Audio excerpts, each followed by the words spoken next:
سڵاو ڕێز بوویەوە بینەرانی خۆشەویستی تلویزیۆنی کۆمەڵە بە یارمەتی ئاوڕیانی هاوکار ماتومەتەوە خزمەتان بۆ پێشکەشکردنی گەشتی هەواڵەکانی سەر لە بەیانی ئەمڕۆی پێنجشەممە. سەرەتا سەردیێڕی چەند هەواڵ.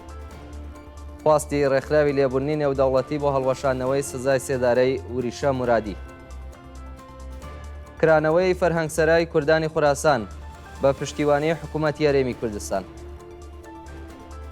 درێژەی ناڕەزایەتیەکان لە دێرسیمی باکووری کوردستان. کۆبوونەوەی خزمەتکارانی قوتابخانەکان لە تاران. ناڕەزایەتی کەشاوەرزانی قەهدریجانی لە ئیسفەهان. کۆبوونەوەی ماڵدەزراوانی ڕەزایەت خۆدرۆ لە قەزوین. و درێژەی مانگرتنی پەرەسەران و کادری دەرمان لە نەخۆشخانەکانی ئەهواز.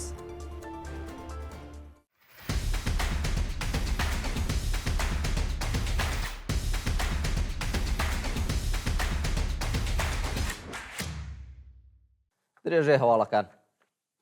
داخوازی ڕێکخراوی لێبوورنی نێودەوڵەتی بۆ هەڵوەشانەوەی سزای سێدارەی وریشە مورادی. ڕێکخراوی لێبوورنی نێودەوڵەتی بە بڵاوکردنەوەی ڕاگەیەندراوێک ئاماژەی بە شێوەی ڕەفاندن و بەڕێوەچوونی جەلسەی دادگایکردنی وریشە مورادی کرد و خوازیاری هەڵوەشاندنەوەی حکمی ئەعدامی ئەو بەندکراوە سیاسیە بوو. لەو ڕاگەیان نەداهاتووە وریشە مورادی چالاکوانی کوردی خەڵکی ئێران دوای دادگایکردنی نادادپەروەرانە لە دادگای ئینقلابی تاران بەرەو ڕۆی مەترسی ئەعدام بۆتەوە. لە سەرەتای مانگی نوامبردا دادگا بە تۆمەتی بەغی سزای سێدارەی بەسەر و چالاکوانەدا سەپاند، بەڵام لەسەر شکەرجەدان و مامەڵەی خراپی هێزانامنیەکان لەگەڵ ئەو بەندکراوە هیچ لێکۆڵینەوەیەک نەکراوە. پێویستە بەرپرسانی قەزای کۆماری ئیسلامی خێرا حکمی و چالاکوانە هەڵوەشێنەوە و بە پشتبەستن بە بنەماکانی مافی مرۆڤ ئازادی بکەن. کرانەوەی فەرهەنگسەرای کوردانی خوراسان بە پشتیوانی حکوومەتی هەرێمی کوردستان لە باکووری خوراسان و لە گوندی ئۆغاز لە نێوان هەردوو شاری کوردنشینی شێروان و قوچان بە هاوکاری و پشتیوانی حکوومەتی هەرێمی کوردستان فەرهەنگسەرایەکی تایبەت بە مێژوو و کولتوری کوردانی خوراسان کرایەوە. گوندی ئۆغاز زێدی کەلیموڵڵا تەواحودی نووسەر و توێژەر و مۆزیسیەنی ناسراوی ناوچەی خوراسانە و ئەم فەرهەنگسەرایە شەر بە هەوڵی ئەو دامەزراوە. فەرهەنگسەراکە بەشێکی تایبەتە بە کتێبخانەی کوردی و بەڵگەنامەکانی پەیوەندیدار بە کوردستان بەگشتی و کوردانی خوراسان بە تایبەتی. بەشێکی دیکەی فەرهەنگسەراکە تایبەتە بە کولتور و کەلەپوری کوردانی خوراسان کە ئامێرەکانی کشتتوکاڵ، میۆزیک، جلوبەرگ، ڕەشماڵ، دابوونەریت، ڕێو ڕەسمەکان و هەر کەلوپەلێکی پەیوەندیدار بە ژیانی کوردانی کرمانجی خوراسان بێت تێیدا کۆکراوەتەوە. درێژەی ناڕەزایەتیەکان لە دێرسیمی باکووری کوردستان. ڕۆژی چوارشەممە حوتی سەرماوەزی 1403 هەتاوی خەڵکی ئازادیخواز و شۆڕژگێڕی باکووری کوردستان بۆ چەندەهەمین ڕۆژی بەردەوام دژ بە داگیرکردنی شارەوانی دێرسیم و زیندانیکردنی شارەدارانی هەڵبژێردراوی خەڵک ڕژانە سەر شەقام و خۆپێشاندانیان کرد. ماوەی زیاتر لە 3 هەفتەیە کە شارەدارانی هەڵبژێردراوی خەڵک لە شارەکانی ماردین، دێرسیم، خەلفەتی و ئێلح لەلایەن دەوڵەتی ئۆردۆغانەوە دەست بەسەر و زیندانی کراون. دەوڵەتی فاشیستی تورکیا لە جێگەی نوێنەرانی ڕاستەقینەی خەڵک قەیومی داناوە و ئەو کردەوە نایاساییە بۆتە هۆی ڕاپەڕینی خەڵکی شۆڕژگێڕی باکووری کوردستان. لەو ماوەیەدا زیاتر لە 200 کەس لەلایەن پۆلیسەوە دەست بەسەر و بە دەیان کەس بە گازی فرمێسک ڕێژ و فیشەکی پلاستیکی بریندار کراون.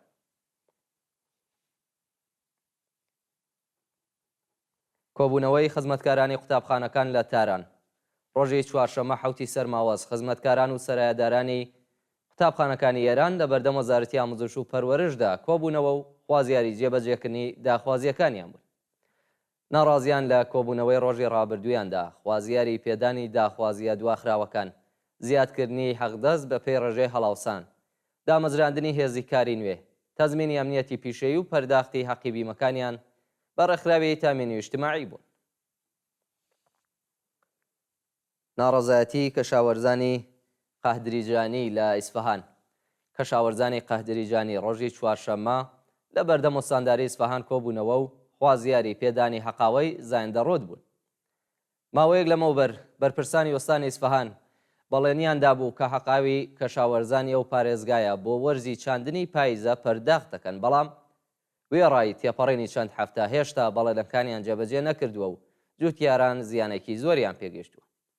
کەشاوەرزانی ناڕازی لە بەردەم وەستانداری کۆبوونەوە و بەوتنەوەی درۆژ خوازیاری قەرەبووکردنەوەی زیانەکانیان و کۆتایی هێنان بە سیاسەتی داگیرکردنی زەویوزاری خەڵک بوون. کۆبوونەوەی ماڵدزراوانی ڕەزایەت خودرۆ و لە قەزوین. کۆمەڵێک لە ماڵدزراوانی شرکەتەکانی ڕەزایەت خودرۆ و تەراوەت نوڤین ڕۆژەی چوارشەممە بۆ جارێکی دیکە بە مەبەستی گەیشتن بە داخوازیەکانیان کۆبوونەوە.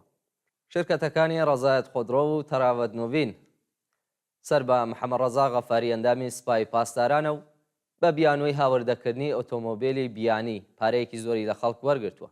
پاش 2 ساڵ ئەو بەرپرسە گەندەڵی کۆماری ئیسلامی نە ئۆتۆمۆبیلی ڕادەسی خەڵک کردووە و نەحازرە پارەی سپێردراوی خەڵک بداتەوە. درێژەی مانگرتنی پەرستاران و کادری دەرمان لە نەخۆشخانەکانی ئاهواز.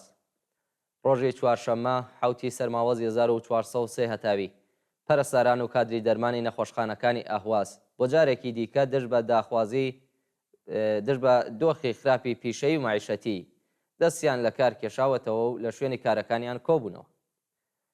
بە پێی زانیاریەکان پەرستاران و کادری دەرمان لە نەخۆشخانەکانی خومینی، تاڵقانی، بەقایی و ناوەندی بێهداشت و دەرمانی ڕۆژهەڵاتی ئیسفەهان ماوەی 3 ڕۆژە مانیان گرتووە. پەرستاران لە کۆبوونەوەکانیاندا خوازیاری پەرداختی داخوازیە دواخراوەکان چوونە سەرەوەی تعرەفەی پەرستاری، تەزمینی ئەمنیەتی پیشەیی، نوێکردنەوەی گرێبەست، کەمکردنەوەی ساعەتی کار، دامەزراندنی هێزی کاری نوێ و هەروەها پێدانی کارانە و ئیزافەکاری بوون. بێبەشکردنی 20 بەندکراوی سیاسی ژن لە مافە سەرەتاییەکان لە زیندانی ئەڤین. بە پێی راپۆرتی کانونی مافی مرۆڤی ئێران زیاتر لە 20 بەندکراوی سیاسی ژن لە زیندانی ئەڤین لەلایەن شۆڕای ئینزباتی ئەو بەندیخانەیە لە مافی پەیوەندی تەلەفۆنی لەگەڵ بنەماڵە و چاوپێکەوتن لەگەڵ کەسوکاریان بێبەش کراون. بە پێی راپۆرتە شۆڕای ئینزباتی زیندانی ئەڤین ئەو 20 بەندکراوەی بە بیانووی تێکدانی نەزمی زیندان بۆ سێهەمین جار لە پەیوەندی تەلەفۆنی لەگەڵ بنەماڵە و چاوپێکەوتن لەگەڵ کەسوکاریان بێبەش کردووە. پێشتر بەندکراوانی زیندانی ئەڤین هاوکات لەگەڵ 5مین ساڵ ڕۆژی شۆڕشی خەزەڵوەری 98 دژ بە کۆماری ئیسلامی و خامنەی دروشمیان وتبوو. بەو بۆنەوە گاردی ئەمنیەتی زیندانی ڕشی کردە سەر بەندکراوان و چەند کەس بریندار و ڕەوانەی بەندی تاکە کەسی کرد. مانگرتن لە خواردنی ویدا ڕەبانی و متەهەرە گونەیی لە زیندانی ئەڤین. ویدا ڕەبانی و متەهەرە گونەیی دوو بەندکراوی سیاسی ڕاگیرا و لە زیندانی ئەڤین لە ڕۆژی 28 خەزەڵوەری ئەم ساڵەوە لە ناڕەزایەتی بە بێبەشکردنی نەرگز محەممەدی و ریشە مرادی لە دەرمان مانیان لە خواردن گرتووە و گیانیان لە مەترسیدایە.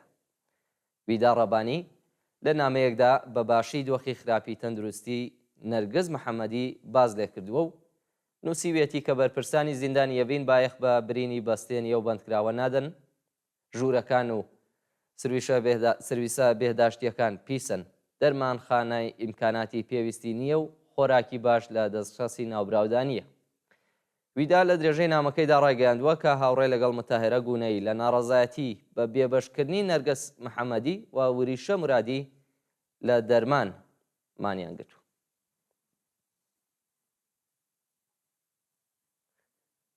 داواکاری کۆمیتەی دۆزینەوەی ڕاستیەکان بۆ ئازادکردنی خێرایی نەرگز محەممەدی. کۆمیتەی سربەخۆی دۆزینەوەی ڕاستیەکانی سەر بە نەتەوەیە گرتووەکان لە پەیامێکی فەرمیدا داوای ئازادکردنی دەستبەجێ و بێشەرتومەرجی نەرگز محەممەدی براوەی خەڵاتی ئاشتی نۆبێل ڕۆژنامەنووس و داکۆکیکاری مافی مرۆڤی لە زیندانی ئەڤینی تاران کرد. ئەو کۆمیتەیە لە پەیامێکدا بە ئاماژەدان بە چالاکی کاتی زیندانیکردن و ئازاری ئەم زیندانیە سیاسی ڕایگەیاندووە. بە پێ و راپۆرتانەی دەستیان کەوتووە بەرپرسانی زیندان چەندین جار نەرگز محەممەدیان لە وەرگرتنی خزمەتگوزاریە پزیشکیەکان بێبەش کردووە و ئەم کردەوەیە بەشێکە لە هەڵسوکەوتی وەحشیانەی مامورانی ڕەژیم بۆ ئەشکەنجەوازاری بەندکراوان بە تایبەت داکۆکیکارانی مافی مرۆڤ، ڕۆژنامەنووسان و نووسەران کە دەبێت ڕابگیرێت. کۆمیتەی سربەخۆی دۆزینەوەی ڕاستیەکان لە کۆتاییدا سەبارەت بە دروستبوونی مەترسی لەسەر ژیانی ئەو بەندکراوە سیاسیە هۆشداری بە بەرپرسانی قەزای کۆماری ئیسلامیدا و خوازیاری ئازادی بێشەرت و مەرجی بوو. و دوایین هەواڵمان سەبارەتە بە خۆپێشاندانی شارۆمەندانی ئیسرائیلی بۆ کۆتایی هێنان بە شەڕی غەزە. ڕۆژی چوارشەمە هەزاران شارۆمەندی ئیسرائیلی هاوڕێ لەگەڵ بنەماڵەی دیلەکانی دەستی حەماس لە خۆپێشاندانێکی گەورەدا خوازیاری واژۆکردنی ئاگربەست لەگەڵ حەماس و ئازادی دیلەکانی دەستی ئەو گروپە بوون. بەیانی ڕۆژی چوارشەمە ئەرتەشی ئیسرائیل و حیزبوڵای لوبنان بە فەرمی هێرشەکانیان بەپێی ڕێکەوتنی نێوان دەوڵەتەکانی ئیسرائیل و لوبنان ڕاگرت و هەزاران شارۆمەندی ئاوارەی لوبنانی بە خۆشحاڵیەوە گەڕانەوە سەر ماڵ و حاڵیان. لە تێلاڤیڤی ئیسرائیل بنەماڵەی دیلەکانی دەستی حەماس و دژبەرانی شەڕ بۆ جارێکی دیکە لە بەردەم دەفتەری سەرۆکوەزیرانی وڵاتە کۆبوونەوە و خوازیاری واژۆکردنی ئاگربەستی هەمیشەیی لەگەڵ حەماس و ئازادی ئازیزانیان. بەڵێ بینەرانی خۆشەویست گەشتی هەواڵەکانتان پێشکەشکرا، کات و ساتێکی خۆش بۆ هەموو لایەک.